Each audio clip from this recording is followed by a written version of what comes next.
Hi,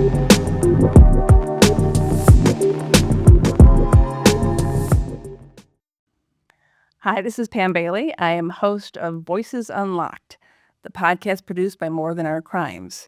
And we try to bring the humanity that's behind bars and federal prison out to you so you can see them as people just like you, but also give you a better idea of the kinds of conditions that they have to put up with. Because these are people who are going to be coming home and be your neighbors, and you should care about that. Um, the topic for today is housing. That's a reentry topic, but I have to tell you, the people I talk to who are still in prison, who are getting close to release, that is the number one concern. It's a huge worry. Now, a lot of them, for those who have family members who are willing to take them in, that's great. Now, keep in mind, it's not just having a family member; it's having an appropriate family member. You know, they have to live in the city that you're going home to. They can't be in another state. You're supposed to be going home to the state where you got your charge, but also has to be somebody who is like not a drug addict, not getting into trouble, who's supportive of you. It's a very difficult time, and I've known people who've gone home to family members, and then it turns out they were abusive sometimes, or they were or doing drugs, which get that person in trouble. So it's not just available family members; it's an appropriate family member. If you don't have that, then you're in trouble. And and you're going to be hearing about that from both Tyrell T. Peters and Darnell Keys, who are both sort of facing that situation now, and they're going to talk about it. First, I'm going to have you listen to two interviews I did with people who are still in prison and who are already having that worry on their minds. So first is Delonte Williams, and he's somebody who does not have any family. He's from D.C., but he's also worried about not wanting to go back to the same neighborhood he was in. He knows himself. He knows if he were to shack up with somebody there, a distant relative that he does have there, that he could get right back in trouble. So let's hear from Delonte. As far as housing goes, where I would live, that's the most important thing because that's the form of stability. So if I have at least someone stable to lay my head and be safe at night, then it makes me not want I don't have to rush to try to find money. So a person with this problem, it could possibly force them back into a lifestyle of crime. And in this other soundbite from Alexander Penn, who is from Ohio, and he's getting close to going home again. This is his second time in, so he knows how hard it is. And he talks a little bit about the need to go back to a home that allows you to have a fresh start and not back to the same relationship. So listen to Alex. It's easy to become homeless coming home from prison. And it's easy to such an extent that during the time that you're away 10, 15 years, a lot of relationships that you had in the world disintegrates. This is kind of what fuels the continuous criminal thinking.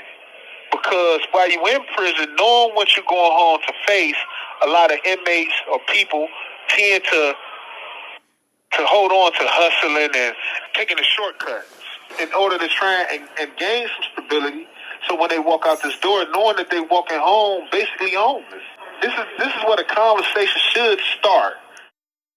I can relate to everything Alex just said.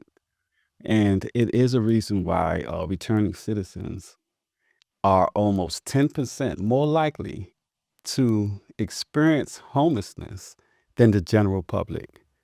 Now, why is that statistic that way? I'm surprised it's not higher, actually. Exactly. But 10% more, 10, no, not percent. I apologize. It's 10 times. Okay, that makes more sense. Yes, 10 times more likely to experience homelessness than the general public. And that's because when we are returning back into society, we lack a lot of support that we need. Some of us do 20, 30 years or even 10 years. And we come home to families who passed away. And our support system it's no longer there. What was your situation? And my situation was almost the same as everyone else's. And when I got released, I had to, well, I do have family. However, I couldn't stay with, my family. So So I, what'd you do? I, I had to, I went to a hotel for almost 45 days, And it's a nonprofit put you a there? nonprofit, Voices for a Second Chance. Shout out to Voices for a Second Chance. So they did put me in a hotel, and like I was explaining to you earlier about that, I after the hotel stay, I had nowhere to go. So what was it like living in I mean, you're trying to find a job at that point, you're getting your benefits. What was it like living in a hotel? Did you feel stable there, or did you always feel like it was temporary so you couldn't really relax? Well, I always felt like it was temporary. I always knew that it was temporary. I was always waiting on the next step. Mm. And in my case, the next step would be if it wasn't housing, because you don't get housing automatically when you come home. As a returning citizen, should get housing when they come home.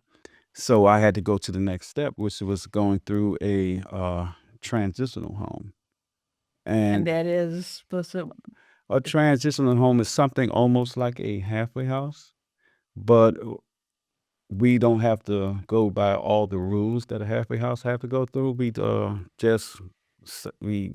leave in the morning. and how long was that for? Oh, me staying in the Yeah. transit. I stayed in there for 90 days, and I got an extension, which was supposed to be for another 90 days, but it wasn't. So I was only given a 30-day extension, and out of the blue, I was kicked out of the transitional house, told to like, look, you need to come get your stuff. When I was at work and I got a call telling me, you need to come get your stuff. You're not supposed to be here anymore. I was like, how did that happen? I was told that I got an extension, but I was never told that my extension only lasted for 30 days. I'm gonna go back for a second. How did you when you're coming out of prison, how did you even know where to go to get, like, the hotel stay with Voices for a Second? I mean, how did you even know which agency to go to get these things? Well, word of mouth, and through my lawyer, Okay. through my lawyer on From the Second Look project here in DC. And yeah, I was given all of this information about the reentry organizations that help returning So citizens. the reason why I asked that is because, I'm on this listserv, an email listserv, and I think a basic problem that exists is that there isn't any advanced planning. Like, so for instance, I would think it'd be possible for some kind of survey could be done or whatever, so they know people who are going to be released, who are going to need housing, and it wouldn't have to be this scurrying around finding like lawyers Hmm. on this listserv. There's people all the time, lawyers saying, so and so's getting out in a week, and he needs something like now. And everybody's scrambling around. It's like, did that have to be? Everybody's sort of like word of mouth. It seems like there could be a more planned way to this because how stressful that must be. Yeah, when a lot of things people hear when they do enter prison is the first day of prison is you need to start your reentry plan. And a lot of us do it, and a lot of us don't have the, the insight to like see it, And the on the other foresight. hand, though, when I've tried to inquire for people, like I have people starting to worry about it now, right? They may have like 6 months left, but when I inquire to different nonprofits, you know what they tell me? We'll have them contact us when they get out. When they get out. Yeah, That's too late. I know. That is entirely too late. And so, yeah, just experiencing not being able to have somewhere to stay, homelessness. A lot of returning citizens does experience that, and it's to be something that we shouldn't have to think about when we're coming home is finding somewhere to What has stay. been the emotional impact on you since you having to you're having to work too, Well, and you're working? yeah, it is. It does affect me.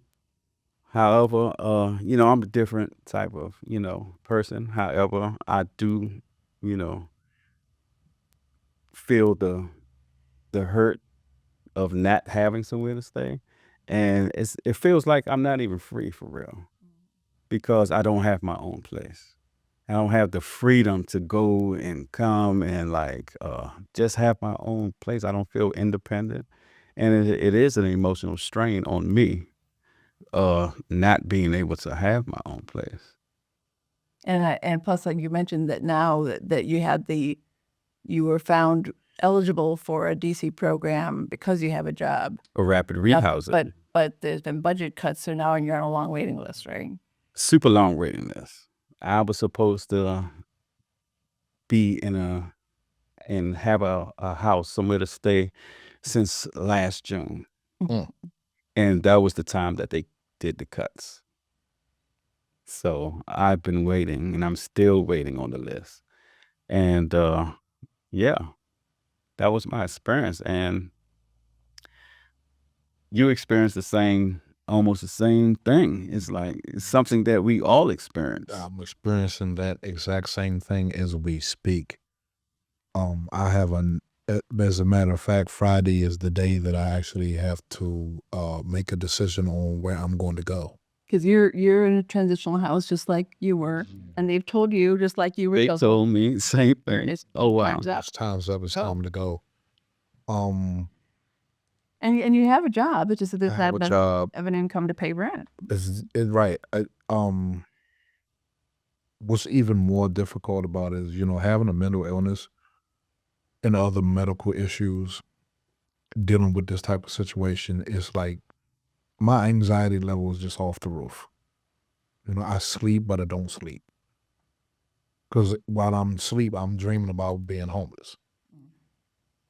You know what I mean? You just even- mentioned just about the did- anxiety, Yeah. about how you're smoking. Yeah, I 15 years in the BOP, no drugs or alcohol, no smoking, no nothing. I come home, now I'm all of a sudden I'm smoking because I'm worried about where I'm going to lay my head. And that's smoking tobacco product. Yeah, smoking tobacco product. Excuse me. Let me clarify that just for the record. And then, of course, the alternatives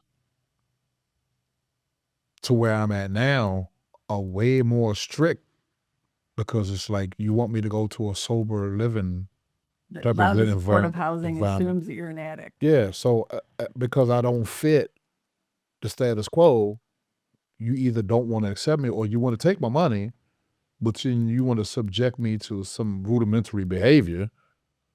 What he's talking about is that it seems like the housing that's most available is for people who have substance abuse problems or really severe mental illness. So they impose a curfew. You can't drink at all. You have to go through urine testing, but you might as well be back in prison. Yeah. Right.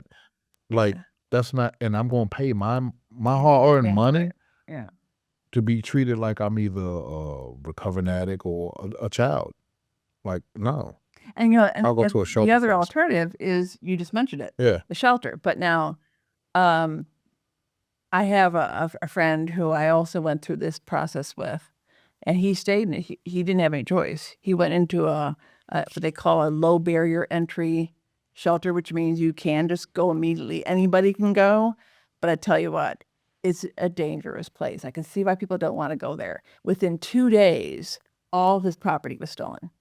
He took a shower, and while he was in the shower, all of his property was stolen. And then I think in the first week or so, there were 2 stabbings.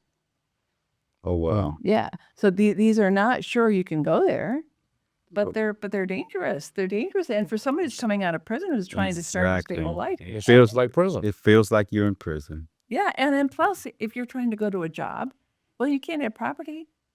I mean, you can't leave your property and then it'll be all gone. Can't take your property to work. Can't take your property to work with you either, though. No. Yeah. You know what I mean? Like that's like I've accumulated some good stuff since I've been home. Things that I actually want to hold on to. So that's an added worry too. Okay, so where am I going to store my stuff?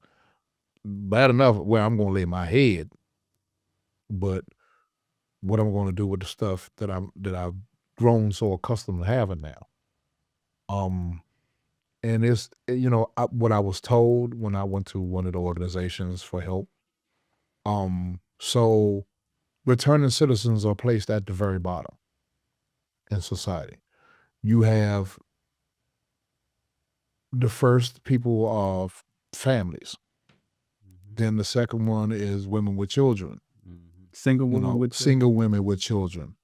Then you have people with mental health problems or serious medical problems. And then return to citizens, there you go at the bottom. Oh, thank you for telling me. Explaining to me why I haven't got housing. Yeah, plus as well as, the budget cuts. Every time you turn around, they're cutting some type of funding for a nonprofit organization because they're saying, oh, well, last year y'all only used this amount of money, so this year we're only going to give you X amount of dollars to operate now. So, I mean, and the crazy thing is for Darnell, so he gets this job. It's really important that he have a consistent work record. But he's under so much stress knowing that any day he could be without housing at all. They've had to give him time off of work so he can run around to all these different agencies 2 or 3 or 4 times. And 4 days. That's crazy to me. 4 days, Tuesday, Wednesday, Thursday, and Friday. And it was, I only get 5 days of work. So, So you're not getting the income. Yeah, because I'm still trying to figure out where I'm gonna move to. Of course, it might sound easy to say that I'm going to go to a shelter, but that's exactly what I'm going to do, because I'm used to the environment of being in prison anyway. Like, I still haven't really gotten used to being home yet. I came home July 16th of this year. It's been nothing but chaos almost since Home I've from been. the halfway house. Yeah, home from the halfway house. BOP custody, let's just put it that way. Yeah. And I just found the transitional house where I could actually go and stay. And you have to pay, you buy your own food. You don't have to pay rent. So I was hoping that I found a job immediately. Because I'm like, oh, you don't have to pay rent? Like, oh, wait a minute. I could stack some money for a change. I literally got my job September 30th. I was supposed to be out October 16th. I got a 90-day extension. No, I thought you But it's actually not even a 90-day extension. No. Yeah, because it was postponed till November 15th. And then when they realized, I was like, okay, look, November 15th is here. I still have no place to go. So now it's to this Friday. I mean, you imagine. I mean, imagine every day not knowing where you're going to go to put your head down. And so, Yeah. and to me, this is what is wrong. I mean, DC does have you were talking about this. DC has a reputation for being so good compared to most other municipalities. And it is, but not when it comes to housing. And what I don't understand, and I think is fundamentally wrong here, is it's up to you guys when you're trying to work, you're trying to just get used to it, whatever, and you have to run around to all these different agencies. And I think you've been 2 or 3 times going back. It was Why can't there should be one place you go who knows your needs? And also, why can't they anticipate this? They know who's come. I mean, they know who's in the court. You want They a know real who's answer to filing that the question? case. Yeah. Because I've noticed from going to the different nonprofit organizations, it's who you know and who you are. And I agree with that. Because you could be a nobody and walk in the door, and they're going to tell you, well, yeah, they're going to treat you like you don't, like they don't even want you there. But if you're somebody who has a name for themselves out in the street, or who actually had a name while he was in prison, you'll get treated a whole lot differently. Like, you're welcomed for having an infamous, I guess you could say, mindset or behavior. And see, now, like, I just got in an argument with somebody because somebody got a voucher like this. And I'm like, how did you get a voucher instantly? Yep. You can't get a voucher instantly Some people unless are you know somebody, cousins. and that shouldn't be. But now here's the interesting thing about vouchers, though. Remember the guy that I said that went to the shelter and had everything stolen? Yeah. Well, he finally got a temporary housing. He got housing for a year. Okay. That ended, and he waited for 2 years, but he got the voucher. But get this, you'd think that'd be it, because the way a voucher works is that the district will pay your rent up to a certain amount of money.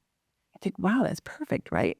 He can't find anybody to take the voucher because there's 2 reasons.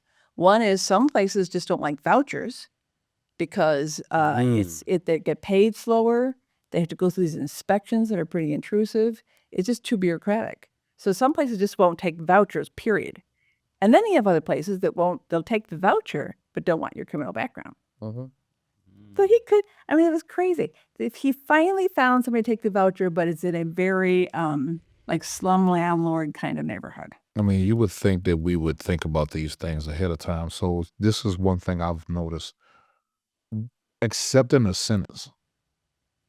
It's not that you're getting your time for the fits the punishment. It's like you're going to continue to be punished for the remainder of your life now.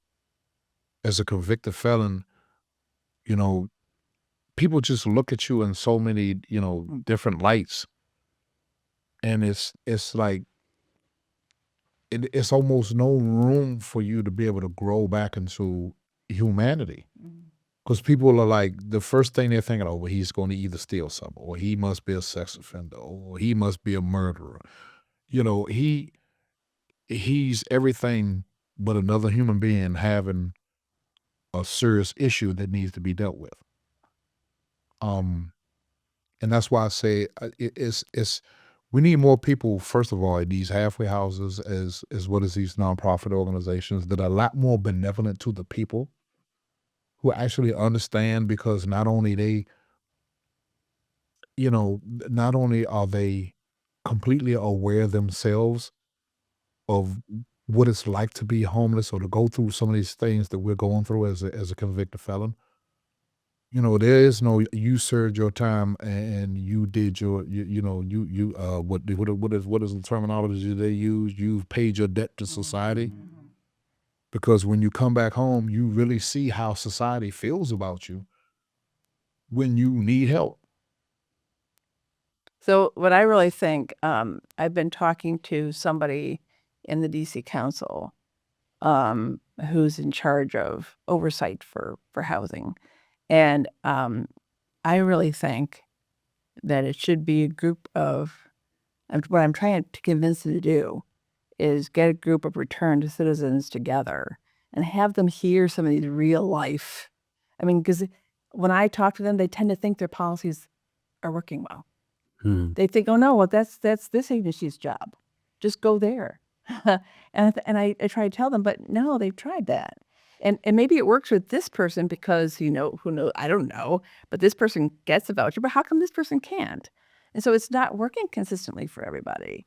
And they don't know that. And so I'm thinking that if we could do some kind of exercise so they hear some of these real life experiences, they'll realize that policies on paper and programs and policies in actuality, there's a big gap. And I bet you that if they allowed you guys to come up with solutions, but I'm not aware of them ever really asking. I think we even need to go as far as making a nonprofit organization just actually ran by returning citizens who are actually not going to just, when they get a position, feel like they're high and mighty now, so they don't have to, actually deal with another person as if it would be themselves. Like, I think that's what's missing in a lot of these nonprofit organizations, because they no longer put themselves in your shoes. There's no empathy, sympathy. We don't want you to feel sorry for us. What we want you to do is put yourself in our shoes so that you can understand exactly how we may feel, or exactly what we may or may not have gone through. And that's what's missing now, because I notice some of the organizations that nonprofit organizations that I went to, they've actually had attitudes because they have to do certain, paperwork and telephone calls. And I'm sitting there like, well, isn't this your job? Aren't you a returning citizen who was given a job by this nonprofit organization? But yet, the dude that just left, the client that just left before me, you bigged him up because he's somebody out in society as far as criminal charges go through. But for somebody who you don't know and who you haven't heard from a while, you give them the blues when they come in here. Like she even got on my probation officer. Well, y'all wait till the last minute to come here later. From the moment I went to this transitional home, I've been trying to find a place to live. I have been asking all of you nonprofit organizations for aid and assistance. And all I get is the runaround. Again, it's that hamster running around everywhere. Do you have any thoughts about what do you think what do you think some of the solutions might be? Well, just like what Donnell just said, I believe that returning citizens do need to get together and form some nonprofit organization that focuses on the needs of returning citizens and actually, because we care for them. We know what they're going to go through. We know what they're going through. And we care more for them because we experienced it. So just by dealing with the homelessness situation with returning citizens, I think that we do need to talk to DC Council and get something done about putting returning citizens not on the bottom of the list, but somewhere in the middle of the list at least. Well, and it's the one thing, If you care about public safety. and the thing is, it's one of those things you should be able to predict. I mean, it's especially with the IRA law, the law that allows people to come home earlier. That's a predictable stream of people, and it's not like some things like that maybe you don't know is coming. We know it's coming, and if we did, I think if we did our research properly, we could sort of make some predictions, and then I think what was required, is some things for returning citizens that are immediate housing that you arrange before they come out, and it can't just be for 30 days or 90 days. I mean, how long do you think it would take before somebody has a job and can start paying rent? At least a year to at least a year to 18 months. So it needs to be, to me, 30 days, 90 days is sort of what's that supposed to do? What are you supposed to 30 do? Days, 90 days What's supposed to be different? goes so quick. It's like, it was like, it felt like a couple of weekends. Just me thinking about it, and although it did, help me, it didn't help me as much as I needed to be helped. And it just didn't give you anything to go to afterwards. Yeah, it didn't. The only one final comment I'll make is you mentioned about there are organizations in DC that are led by people who are returned citizens. But I wonder, in a lot of cases, it's been a while. And so maybe if there was a rotating leadership, so there was people who were not too far away from it, that still knows, still can feel, and things change over time, right? But also, I guess that's the comment I would make is that you've all heard me say this before. I talked about something called participatory democracy, which means citizens helping to make government decisions. And I think that when they sit down to allocate the money that goes to returning citizen programs, that there should be a participatory budgeting process so that returned citizens could be having a real say in how it's allocated. Because it seems to me, tell me if you think I'm wrong, that there be a lot of job readiness You're programs. right. You're right. And it's like all the money's going here. Well, you have this huge need where very little is going. And they're cutting down. Yeah. One of the nonprofit organizations that I still actually have a job through, their budget has been cut several times. So now the alternative is to send you to job readiness classes. Yeah, yeah. You They know? hop from job readiness to job readiness to job Yeah, readiness program yeah. because they're paying you to be Yeah, there. and they're paying so handsomely, like they're paying more than what the average person get every 2 weeks. So, but it's not doing A whole anything month, to should I get you say. ready. I mean, Yeah, it's just you just program hopping, workshop hopping. yeah, And that's exactly. what I was trying to avoid doing, because I could have easily just went on ahead and hopped to another workshop, and then you know, it would have been all right. But I was like, man, I'm ready to work. Look, I'm not done with my wax. I need some extra help finding employment in my field of expertise. Like, help me get back into hospitality. Don't just send me somewhere to have me go in here and I'm just going to sit here and we're going to just watch people right on the bulletin board. Well, see, I know we can go on. This is probably another. Yes, we can. I was making a comment related to what you just said. I think that there should be more focus on training in specific marketable skills, because that's what will get you in a job that actually has income potential growth versus some of these job readiness programs that you'll end up just going into manual labor jobs that doesn't have any Ironically, future. the field of study that I had been as an executive housekeeper, I'm back in hospitality now.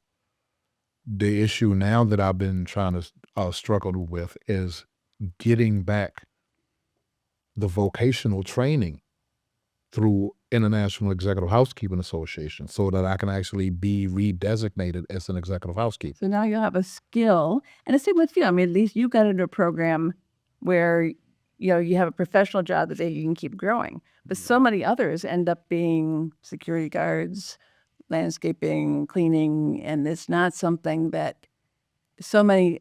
I can understand it. They want a job that has some growth in it, so they can be independent. And if you're not learning a skill that's marketable, and that could start in prison, by the way. I mean, And it can start in prison, and it started in prison for me. However, a lot of prisons don't offer the vocational skills that attorney ones that are citizens currently need. marketable. Yeah. Maybe they were at some time, but yeah. Yeah. Well, anyway, we've gone a long time, but I think these are really important issues. For people coming out of prison to be successful, these kinds of programs are essential. And I guess the final thing that I would say is involve.